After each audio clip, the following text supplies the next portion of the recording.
Hi, everyone. Happy Sunday evening. You made it through the weekend, which isn't hard to do, so that's not something to celebrate. But anyway, I hope you guys had a nice weekend. We have been stuck at, and I mentioned this Friday on the radio, we've been stuck between 35 and 39 degrees since last Thursday. Yuck. If it's going to be cold, let it be cold and let it be snowy. If it's going to be 30s and 40s, those are the worst temperatures, I'm telling you. That's where we've been, and we have not seen the sunshine in days. A lot of us getting kind of, I feel it. I feel it. I've got great news for you. First thing we're going to do out of the gate is track sunshine this week. All right. There is some sun in the forecast. And then there's some really good news in the long range in terms of if you're missing that vitamin D, which someone actually wrote me and said you don't actually get vitamin D from the sun at our latitude this time of year. It starts in March for us or something like that, the way your body does it. So that was interesting, like really good scientific research on it. So it's just a saying at this point that you get vitamin D. Either way, it'd be nice to see the sun. So we'll talk about that. We've got a couple systems coming our way. We're going to go long range. I want to talk about a more active pattern as we get into February again. We're going to kind of change it back up and bring in some bigger storm systems again as it looks right now. So that's that. I want to say hi to our early birds that we've got here today.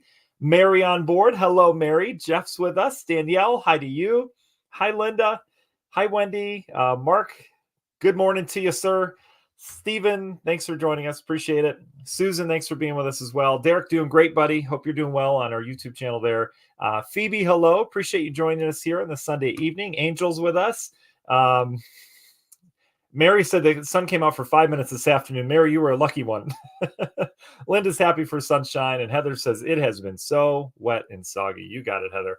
All right, let's dive in. Let me briefly thank our sponsors here. We'll start with Ewing Mechanical Services, guys. If you have anything HVAC related, if your furnace is having problems, if your indoors is just super dry and you want to add some humidity, and you don't want to get those little useless things that puff a little moisture in the atmosphere in your house and it stays right there on your table, Ewing Mechanical Services place for you. They install whole house humidifiers. They do all sorts of work around furnaces, whatever you happen to need. It's ewingmech.com.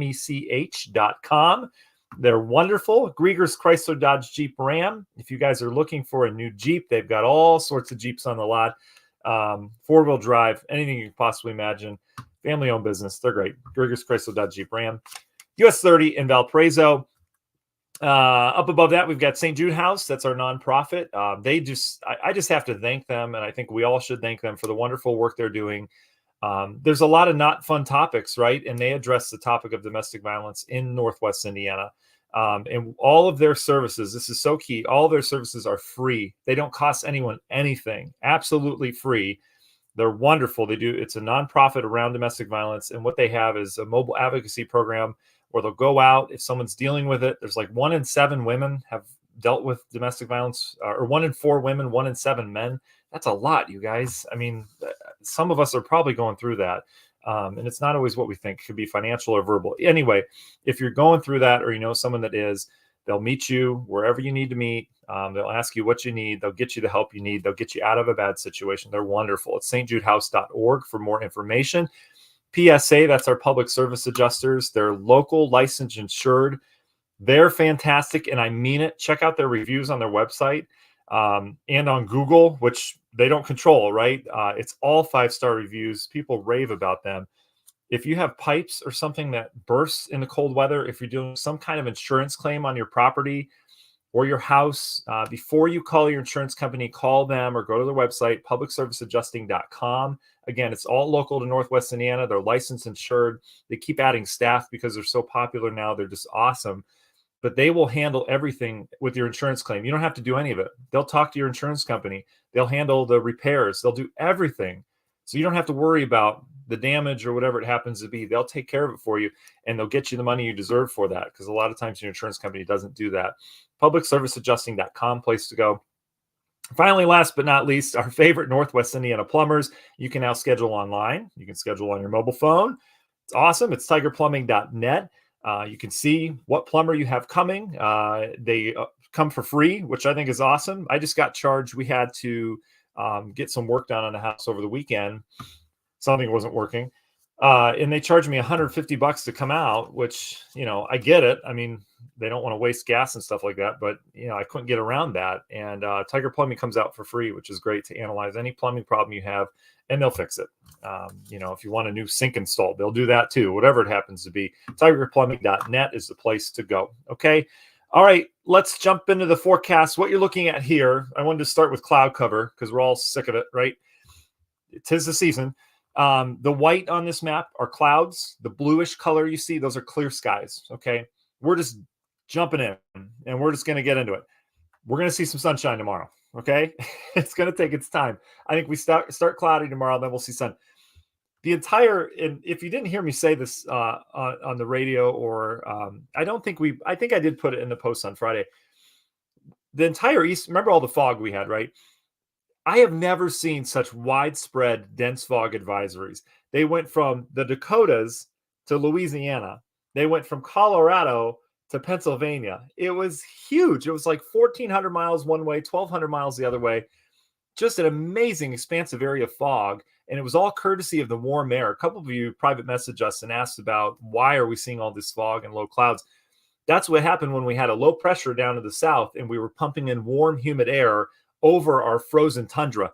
We had temperatures down in Atlanta last week that were down into the low teens. It was like 10 degrees down there. All the ground was frozen. And then we threw this warm Gulf of Mexico air over all of that, all the way up to Indiana, actually all the way up to Canadian border. And that helped create a lot of fog. The ground was literally steaming. When you take an ice cube out of the freezer and it's steaming, that's what our ground was doing with warm, moist air coming over it. And just such widespread fog. So we're still kind of dealing with that air mass. All these clouds you see here, this is still kind of the cloudiness that's associated with that low pressure system. There's another one that came in, but we still have the same air mass with it. So this is the last kind of breath of this foggy, low cloud, nasty weather. And it's not just local to us. I want you to know that. It's not just, oh man, it really stinks living in Northwest Indiana this time of year because we never see the sun. It's not just us. It was the majority of eastern half of the country that's dealing with this gloomy weather. All right. So we're not alone and we will see some sunshine. So here we go. Let's go through time. This is tonight. This is tomorrow. We start with clouds. This is early in the morning, but look at the clearing up towards Wisconsin. Then we get in the afternoon. There you go. We've got sunshine and we may have clear blue skies, not even a cloud in the sky once this pushes on out. But it'll be so nice to see the sun tomorrow. Tomorrow's pretty seasonable. I've got us at right around 40 degrees, clouds to sunshine. It'll be dry. All right. And then on the heels of that, we have the system coming down. We've got two Clipper systems this week. First one's going to hit us. Second one's probably going to miss us. But either way, models last week, and we didn't talk about this on the broadcast, but this was more so like Wednesday, Thursday. The models were hinting at a big warm-up coming our way. All the global models agreed we were going to get 50s and maybe even 60s for multiple days. And then it kind of backed off. And one of the reasons why it has backed off is because these Clipper systems coming in are the warm-up's trying to get here, and then a Clipper comes in and it kind of pushes the warm air back again. So these are reinforcing shots of some cooler air that are coming in. So this is our first Clipper system. So Tuesday, we're going to have the clouds back in the forecast again. Notice how clouds come all over the Great Lakes once again. So we're back to the clouds. We'll have some precip around. Most of this, and we'll dive into the details of this, most of this is going to be rain and wet snow. I don't see any big accumulations out of this one. It's just too warm. We just don't have any real Arctic air to work with right now. And so there we go through Tuesday, still cloudy. This is Wednesday morning. And notice how Wednesday is going to be a lot like tomorrow. We'll have improving conditions. We should start with clouds and we should bring back the sunshine. The model's kind of lingering with some of the clouds there Wednesday, but either way, improving conditions on Wednesday. Thursday, we've got some sun before clouds come back in. That's the second Clipper system, which looks to miss us. And then check this out on the weekend. And again, we'll dive into details. There's a system along the Gulf Coast, okay, which if we had real cold air in place, they'd be getting snow in Florida from this, but we don't. All right. But that system there's going to be cold air just off towards the north, and that system will pull that cold air in. But that cold air is going to be of polar origins. And with polar air, there's not a lot of moisture. And so look at these sunny skies that break out Friday into Saturday into Sunday. I mean, we are talking a sun-filled weekend next weekend. That will be so nice. It's going to be colder. It's not going to be that warm. But that all happened as the system down to the south drags that colder air in. And all indication is that we're still pretty sunny on Monday. And notice these clouds, this is that cold air coming across the lake. These are mainly lake effect clouds that develop Monday, Tuesday as that cold air really comes in. All right, so we've got some sun coming our way this week. Next weekend, though, mark your calendars. I think we're going to have a lot of sunshine, and that's going to be really nice to line it up with our weekend. All right, let's dive into the forecast. We've got the gloom around tonight. The gloom will be leaving tomorrow. You can see how we dry up. Tomorrow afternoon and evening, you'll notice the wind starts to pick up. It'll be out of the west-southwest. That's ahead of this vigorous Clipper system. And it's an interesting kind of path in this. You guys have heard Alberta Clipper before, right? And a lot of you probably know this, but I'm just going to kind of rehash for those that don't, because it's cool. It's a cool tidbit of information. We call Alberta Clippers because they form in Alberta province of Canada, all right? But there's other ones. There's Manitoba and Saskatchewan. Both of those are provinces in Canada where Clipper systems form. And what a Clipper is just a low pressure that forms there, usually on a temperature gradient. And that low pressure comes screaming down into the U.S., okay? And usually we are recipients of that from basically Chicago and Wisconsin out towards the east. Sometimes they'll get New England. Sometimes they'll, head in New York. But either way, that's what a Clipper system is. Low pressure forms in Canada and comes diving south on the jet stream. Typically in the wintertime, the heart of winter, which is now, they would bring us 1 to 3 quick inches of snow. They have a lot of wind with it. They bring colder air with it, and then they're out of here. They're very fast movers, all right? So normally they form in Alberta. We call them Alberta Clippers. But there's also Manitoba and Saskatchewan. In Manitoba, they're not called Clippers. They're called Maulers. So they're the Alberta Clippers, the Manitoba Maulers, and the Saskatchewan Screamers. I'm not making this up. These are meteorological terms.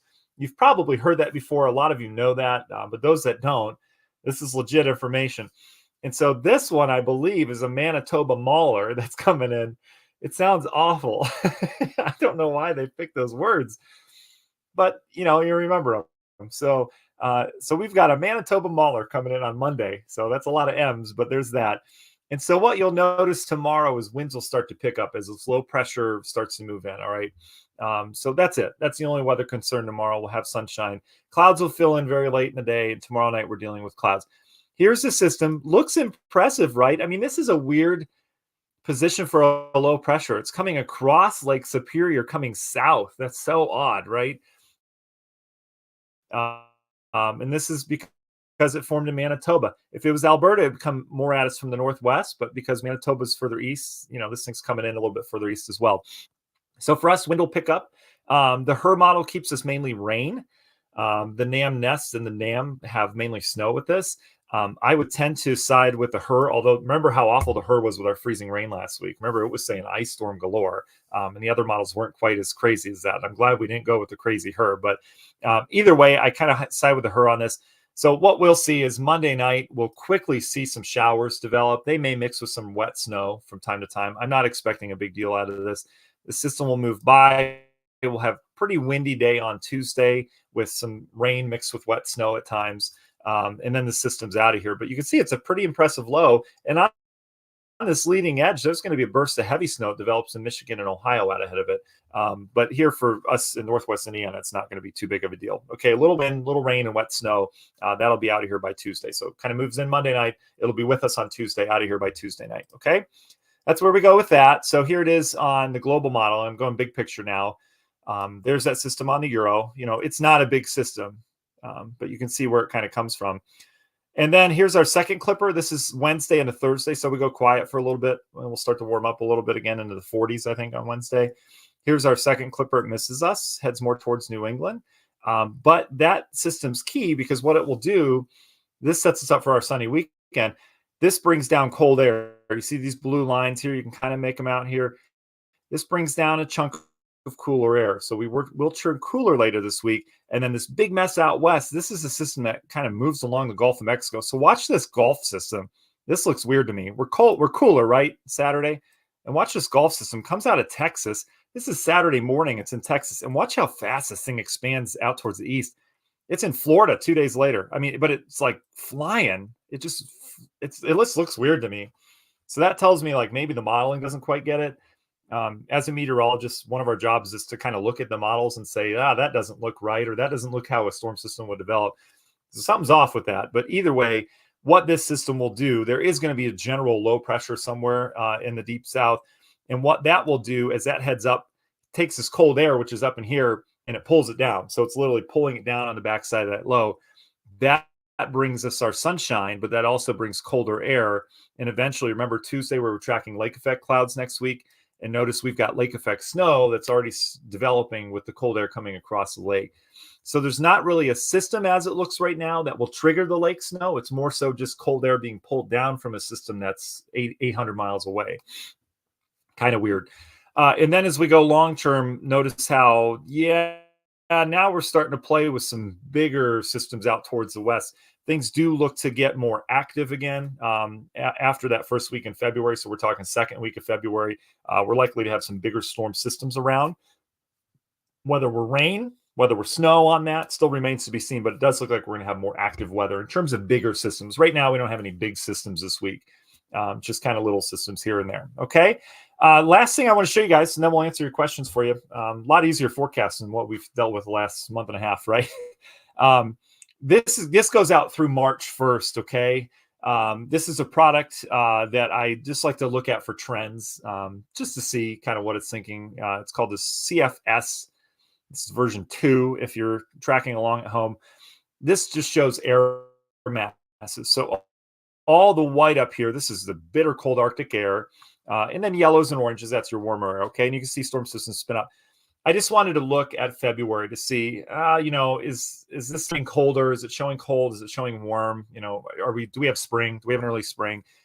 Just want to see what it's saying. And so as we go through time, I mean, this is going to go fast, you guys.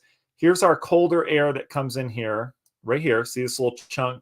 This is that colder air that comes in here next weekend, all right? And then especially Monday, Tuesday with that lake snow, okay? So it agrees on that. And then we kind of stay on the colder side. This is February 9th, 10th. And we're just looking at this, okay? The accuracy rate is now probably 0 as of this point. This is February 11th, okay? It's not 0. It's low, though, okay? We're just looking at it just for fun.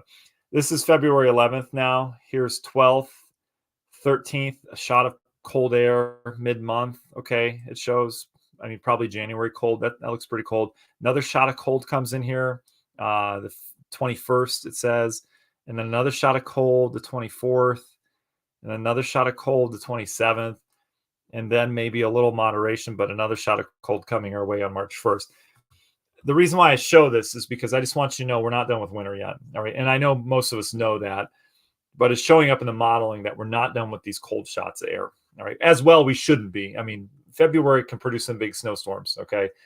We can do stuff like that. So, there's that. I just want you to know that we're not done with winter. There's still more cold air to be had. So our snow lovers or those that perhaps have a ski pass and haven't been able to use it, Michigan, Wisconsin, wherever you go, there's still plenty of skiing to be had. Okay. All right. That's all I have for you. Be happy to answer questions for you if you have them. And if not, we'll get you on your way here on this Sunday evening. A lot of you saying sunshine. Yes, there's that. Linda says, they do. They sound like wrestling names. You're absolutely right. Yeah, very good. Hi, Susan. Thanks for joining us. Yeah, JP, it does look like February is going to stay on the colder side for right now. It doesn't mean there's not going to be warm air. But I'll tell you, last week I got so excited because it looked like the modeling was picking up on this storm that came into the Pacific Ocean and came in the West Coast, and it brought warm air into the West. And then that warm air came east, like equally. It kind of just spread east, and it had like 5 or 6 days of us in the 50s and 60s. It just sounded incredible. And it was at the time, last week when we had the clouds and the fog around. So it sounded even that better. So there's that. So we'll see. Maxwell, yeah, I saw that. He says it seems like the high-res models are showing more clouds tomorrow. Maxwell, I do think we'll start with clouds tomorrow. The problem is, and the big balance this time of year is our sun, which is still pretty weak in terms of sun angle, is our sun strong enough to burn off the clouds, the low cloud deck, right? So that's going to be the battle tomorrow. But I do think we'll end up getting some sun once we go throughout the day. I am confident that we have enough dry air coming in from Wisconsin and Iowa, but I do see that in the modeling. It's interesting because some of the models do like to keep us cloudy tomorrow for sure. So there's that. Let's see. Mean Streak says winter is going to linger like an unwanted relative. Yeah, I tell you, in Mean Streak, that's kind of how it's gone the last couple winters, where December's been pretty easy.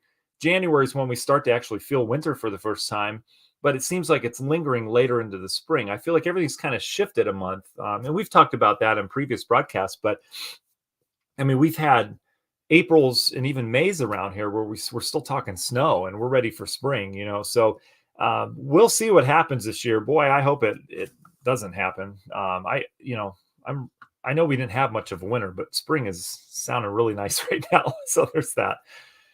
Maxwell, that could be. Yeah, you asked a good question here. Do you think milder winters are contributing to more cloud cover? I mean, we do know there's more water vapor in the atmosphere now. And so technically, that would mean more clouds. But I would ask this question, and I don't have the answer for this. I'm just asking this question. If we do have more cloud cover from more water vapor, right? Wouldn't that help us start cooling or help the Earth start cooling, right? Because if there's not as much sun beating down on Earth and now you have more clouds, that should create cooler temperatures, hypothetically speaking. Not at night. At nighttime, it helps keep us up. But just an interesting kind of argument for that as well. And I don't know if there's more cloud cover globally right now versus years past. But it's a combination of that, Maxwell, for us locally here this year. And it's also a combination of El Nino. I mean, we've got a lot of Pacific moisture coming in. We haven't had any polar air masses. We talked about this in the fall. That polar air, like we're going to get this weekend, creates sunshine. There's not a lot of moisture with it. When you don't have polar air masses or big Arctic air masses coming down, you're bringing air off the Pacific, which is moisture laden. There's lots of water vapor in it. You're bringing air out of the Gulf. There's lots of water vapor with that. So that does lead to a cloudier U.S. in general when we don't have a flow out of Canada. So there's that. Yeah, Nina, I tend to forget that it's Groundhog Day this week, or is that next week? What day is that on? The second is, it's Friday. I tend to forget that rodent. Let's see what he's going to predict. Why don't we? Let's just get into it. So I haven't even looked yet. I'll be honest. Here is, let's see. Let's make sure we're going the right day. So Sunday, Monday, Tuesday, Wednesday, Thursday. Here's Friday. It's going to be cloudy in Punxsutawney. So there's no chance that little thing sees its shadow. So cloudy means winter comes early. Is that true? I forget every year. If it's sunny, it means 6 more weeks of winter, right? Oh no, it gets sunny there late in the day. Now he'll be up early. And so, it should be cloudy for them in the morning. So there's that. Yeah. I know, Katie, I see your comment on that. That's great. Yeah. Punxsutawney Phil, we're calling it here. He will not see his shadow, which I think means in early spring. Well, it's the same time every year, but you know how they word it, whatever that is. Spring comes early, 6 more weeks. Anyway, so that's that. So there you go. All right.